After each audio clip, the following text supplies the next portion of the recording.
दुनिया में एक ऐसा मुल्क भी है जहां एक जिंदा लड़की को देवी मानकर पूजा जाता है, जहां दुनिया की सबसे ऊंची चोटी मौजूद है, जिसका कौमी परचम दुनिया के किसी और मुल्क से नहीं मिलता। ये मुल्क न समंदर के किनारे आबाद है, न इसके पास तेल के ज़खायर हैं, फिर भी ये दुनिया भर के सियाहों, कोपहों और रूहानी मुतलाशियों की मंजिल है। आखिर इस छोटे से पहाड़ी मुल्क में ऐसा क्या है जो इसे बाकी दुनिया से मुख्तलिफ बनाता है? जी हाँ दोस्तों, आज हम सैर करेंगे नेपाल की और जानेंगे इस सरजमीन के वो राज जो बहुत कम लोग जानते हैं। दुनिया के नक्शे पर अगर आप जनूबी एशिया की तरफ नजर डालें तो एक लबूतरा मुल्क नजर आता है जो हर तरफ से खुश्की में घिरा हुआ है। यही नेपाल है। इसके शुमाल में चीन, जनूब, मशरक और मगरब में भारत वाक़ है। नेपाल दुनिया के इन चंद ममालिक में शामिल है जिनका कोई समुद्री सरहद नहीं, और इसी वजह से ये अपनी तिजारत के लिए बड़ी हद तक अपने दो बड़े पड़ोसियों पर इंसार करता है। इसका कुल रकबा तकरीबन 1,37,000 मुरब्बा किलोमीटर है। जनूब में गर्म और जरखेज मैदानी इलाके हैं जिन्हें तरगाई कहा जाता है, जहाँ खेती बाड़ी और घने जंगलात पाए जाते हैं। दरमियान में पहाड़ी सिलसिला है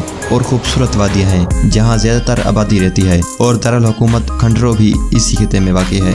और शुमाल में दुनिया के मशहूर तरीन पहाड़ी सिलसिले हुमायूं अपनी पूरी शान के साथ खड़ा है। यही वो सिलसिला है जिसमें दुनिया की 8 बुलंद तरीन चोटियों में से 8वीं चोटियाँ मौजूद हैं, जिनमें मौन ईस्टर और अनापोर्टा जैसे नाम शामिल हैं। सोचिए, एक ही छोटे से मुल्क के अंदर आपको सहरा जैसी गर्म जमीन से लेकर बर्फ से ढकी दुनिया की बुलंद तरीन चोटियों तक हर तरह का मंजर देखने को मिलता है। नेपाल की आबादी तकरीबन 3 करोड़ के करीब है और यहाँ मुख्तलिफ नस्ली गिरोह और कबीले सदियों से एक साथ रहते आते हैं। गारगाल और चरगीला जैसे मुख्तलिफ नस्ली कबीले आज अपनी लिबास, रस्म व रिवाज और रिवायात के साथ इस मुल्क की सकाफती रंगो रंगी में इजाफा करते हैं। शरिया कौम खास तौर पर पहाड़ी इलाकों में आबाद है, जो के पहाड़ों की दुनिया में अपनी महारत की वजह से दुनिया भर में मशहूर है, क्योंकि ज्यादातर मौन ईस्टर की महारत में शरिया रहनुमा और कुलीजी पहाड़ों की मदद करते हैं। नेपाली यहाँ की सरकारी जबान है, मगर मुल्क भर में 100 से ज्यादा मुख्तलिफ जबानें और बोलियाँ बोली जाती हैं, जो इस मुल्क की सकाफती तनावल का सबूत है। मजहब के एतबार से नेपाल में हिंदू मत और बुद्ध मत दोनों को बहुत अहमियत हासिल है, और यहाँ की खास बात यह है कि दोनों मज़ाहिब के पैराकार एक दूसरे की इबादत गाहों का एहतराम करते हैं, और बाज़ औक़ात एक ही मकाम को दोनों मज़ाहिब के लोग मुक़द्दस समझते हैं। कई सदियों तक नेपाल दुनिया का वहद बाज़ाब्ता हिंदू रियासत था, मगर 21वीं सदी के आगाज में यहाँ तवील खाना जंगी और सियासी तब्दीलियों के बाद बादशाहत खत्म हुई और मुल्क एक जमहूरी और सेकुलर रियासत में तब्दील हो गया। इसके बावजूद हिंदू मंदिर की घंटियाँ और बुद्ध खानों की खामोशियाँ दोनों आज भी नेपाल की रोजमर्रा जिंदगी का हिस्सा हैं। सबसे दिलचस्प बात यह है कि गौतम बुद्ध जो दुनिया भर में करोड़ों लोगों की रूहानी रहनुमा है, नेपाल के शहर लोमनी में पैदा हुए थे, न कि भारत में जैसा कि अक्सर लोग समझते हैं। आज लोमनी एक अहम ज़ियारतगाह है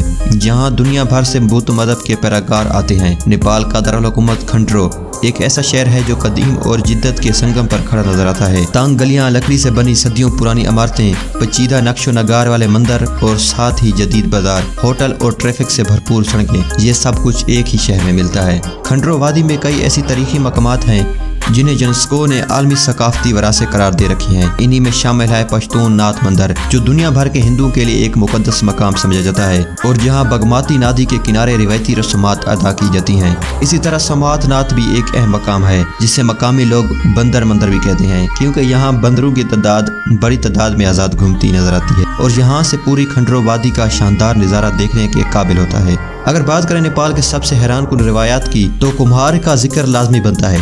नेपाल में एक छोटी बच्ची को जिंदा देवी का दर्जा दिया जाता है, जिसे कुम्हारी कहा जाता है। ये रिवायात सदियों पुरानी है और इस बच्ची का इंतखाब खास मजहबी रिवायात और कड़ी शराइत के बाद किया जाता है। एक बार मुंतखब होने के बाद वो आम जिंदगी से अलग होकर एक खास महल में रहती है, जहाँ लोग इसकी जियारत और बरकत हासिल करने के लिए आते हैं, और ये सिलसिला इस वक्त तक जारी रहता है जब तक वो बुलागत की उम्र को नहीं पहुँचती, और जब वो बुलागत की उम्र को पहुँचती है तो वो देवी का दर्जा खो देती है। इसके बाद इसे महल से वापस घर भेज दिया जाता है। यहाँ एक तोहम भी पाई जाती है कि जो शख्स सबका कुम्हारी से शादी करेगा, इसकी मौत जल्दी हो जाएगी। इसी वजह से अक्सर कुम्हारियों की शादी नहीं हो पाती और इन्हें आम जिंदगी अपनाने में मुश्किलात का सामना करना पड़ता है। इसी तरह नेपाल का कौमी परचम भी दुनिया भर में मुनफरिद हैसियत रखता है। ये दुनिया का वहद कौमी परचम है जो चौकार नहीं बल्कि 2 मसाफ़तों पर मुश्तमिल है, और ये शक्ल हुमायूं के पहाड़ों की नुमाइंदगी करती है, जबकि इसमें मौजूद सूरज और चांद मुल्क के देपार होने की अलामत समझी जाती है। नेपाल की तारीख उठाई जाए तो ये सरजमीन हजारों साल तहजीबों की गवाह रही है। कदीम ज़माने में यहाँ मुख्तलिफ छोटी छोटी रियासतें और बादशाहत कायम रहीं, जिनमें खंडरू वादी की नौनिहार तहजीब खास तौर पर अपने फ़न तमीर और फ़तानी लताफ़ के लिए मशहूर रही। नौकार फनकार ने जो लकड़ी और धात पर नक्श नकार बनाए वो आज भी नेपाल के कदीम मंदिरों और महलों में दिखाए जा सकते हैं। 18वीं सदी में पराठवी नाथ शाह नामी हुक्मरान ने मुख्तलिफ छोटी छोटी रियासतों को फतह करके और मुतहद करके जदीद नेपाल की बुनियाद रखी और इसी वजह से इन्हें नेपाल का बानी भी कहा जाता है।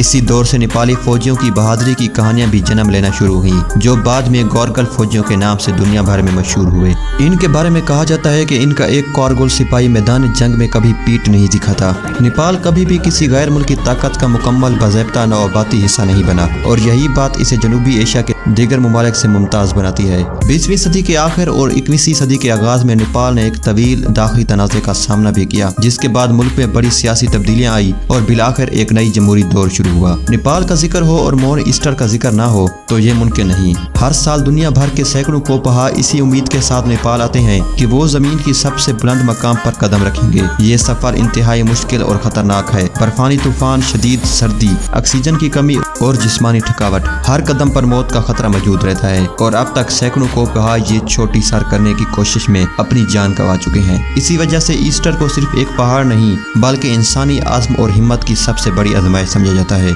हर साल मौसम बहार में जब मौसम सागवार होता है तो कोपहाओं का एक बड़ा जमे गफीर ईस्टर के 20 क्लब की तरफ रवाना होता है और नेपाली हुकूमत इस मुहिम के लिए खुसूसी इजाजतनामा जारी करती है, जो मुल्की माइशत के लिए भी एक अहम जरिया आमदनी है। इसके अलावा नेपाल में पोखर जैसे खूबसूरत शहर भी हैं जो अपनी परसकून झीलें, बर्फपोश पहाड़ी मनाजिर और पैरास्लाइडिंग जैसी सरगर्मियों की वजह से सियाहों में बेहद मकबूल हैं। यहाँ से अनापोजा पहाड़ी सिलसिले का नज़ारा इतना साफ और करीबी महसूस होता है कि लोग घंटों इसे देखते रह जाते हैं। नेपाल की माइशत का बड़ा हिस्सा सियाहत और ज़राअत पर मबनी है। चावल, मकई और गंदम यहाँ की बुनियादी फसलें हैं और दही इलाकों में आज भी ज्यादातर लोगों का रोजगार खेती बाड़ी से जुड़ा हुआ है। इसके साथ साथ लाखों नेपाली शहरी रोजगार की तलाश में बैरून मुल्क खास तौर पर खलीजी ममालिक और भारत में मुकीम हैं और वहाँ से भेजी गई रकम नेपाल की माइशत का एक अहम सतून समझी जाती है। खानों की बात की जाए तो दाल भात नेपाली दस्तरखान की जान है, जो चावल और दाल पर मुश्तमिल एक सादा मगर मुकम्मल खुराक है और अक्सर सब्जियों और अचार के साथ पेश किया जाता है।